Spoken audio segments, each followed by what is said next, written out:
ملے گی منزل مقصود یہ ایمان رکھتے ہیں، ملے گی منزل مقصود یہ ایمان رکھتے ہیں، ہم اپنی رہنمائی کے لیے قرآن رکھتے ہیں۔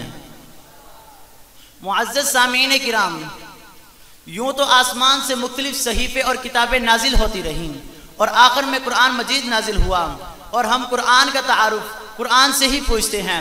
تیرا نام کیا ہے؟ کہا قرآن مجید۔ تیری زبان کیا ہے؟ کہا بلسان عربی مبین۔ تیرا مسکن کہاں تھا؟ کہا فی لوح محفوظ۔ تو کس کی طرف سے آیا؟ کہا تنزیل من رب العالمین۔ تجھے کون لایا؟ کہا نزل بہ الروح الامین۔ تو کس کے پاس آیا؟ کہا علی قلبک لتکون من المنذرین۔ سامعین محترم، میں نے پوچھا یہ سینہ کس کا ہے؟ کہا والضحیٰ کے چہرے والے کا، واللیل کی زلفوں والے کا، الم نشرح لک صدرک والے کا۔ نگاہ اس کو مستی میں وہی اول وہی آخر، نگاہ اس کو مستی میں وہی اول وہی آخر، وہی قرآن وہی فرقہ وہی طٰہٰ وہی یاسین۔ اور اب میں دعوت سخن دینے جا رہا ہوں عربی کلاس کے طالب علم حافظ اقتدار اللہ والمفتی اسحاق صاحب، تشریف لاتے ہیں حافظ اقتدار اللہ۔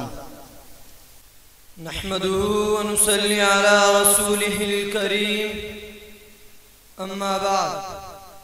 معزز علماء کرام اور حاضرین ذی وقار، مجھے آج اس پر نور فضا کو جس موضوع سے زینت بخشنی ہے وہ ہے قرآن اور صاحب قرآن۔ سامعین ذی وقار، پیکر رحمت نور مجسم محمد صلی اللہ علیہ وسلم کی شان انگنت اور خوبیوں کے رنگ الگ الگ ہیں۔ ہر طبقے پر آپ کے محبت کے نئے رنگوں اور اچھوتی شانوں کا جلوہ ہے۔ ہر ایک نے اپنے رنگ ڈھنگ سے مدح و ستائش کے ایوان سجائے ہیں، مدحت کی مالائیں باندھی ہیں اور تعریف کے موتی پروئے ہیں۔ کسی نے الفاظ کو اظہار عقیدت کا ذریعہ بنایا اور نثر پاروں میں سیرت و تعریف کے رنگ بھرے۔ کسی نے شعری قصیدوں میں محمد صلی اللہ علیہ وسلم کے پھیکر تراشے اور تشبیہات کی میناکاری کی۔ کسی نے شان مصطفیٰ کی دھنک میں قلم کے ساتھ رنگ سمو دیے۔ کسی نے خون کی سرخی کو تعریف کے چہرے کا غازہ بنایا۔ کسی نے حلقہ دار پر سر رکھ کر محمد کے گیت گائے۔ کسی نے گولیوں کی بوچھاڑ میں اس میں محمد کے نعرے لگائے۔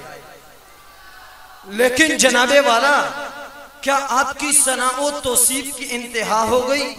کیا آپ کی مدح و ستائش تمام ہو گئی؟ کیا آپ کے سیرت کے اطراف و جوانب سمیٹ لیے گئے؟ کیا کوئی آپ کی تعریف کا حق ادا کر سکا؟ ہے کوئی اس بات کا دعویٰ رکھنے والا؟ لکھنے والے لکھتے رہے، کہنے والے کہتے رہے، فکر تک گئی، الفاظ ختم ہو گئے، قلم ٹوٹ گئے، زبانیں گم ہو گئیں، لیکن آپ کی تعریف جاری ہے۔ کوئی بھی اس سلسلہ کمال کی انتہا تک نہ پہنچ سکا، کوئی بھی اس سمندر کی تہ نہ پا سکا۔ محمد مصطفیٰ تو کمالات کا وہ سمندر ہے جس کا کوئی کنارہ نہیں۔ تقی ہے فکر رسا اور مدح باقی ہے، قلم ہے آبلاپا اور مدح باقی ہے، تمام عمر لکھا مدح باقی ہے، ورق تمام ہوا مدح باقی ہے۔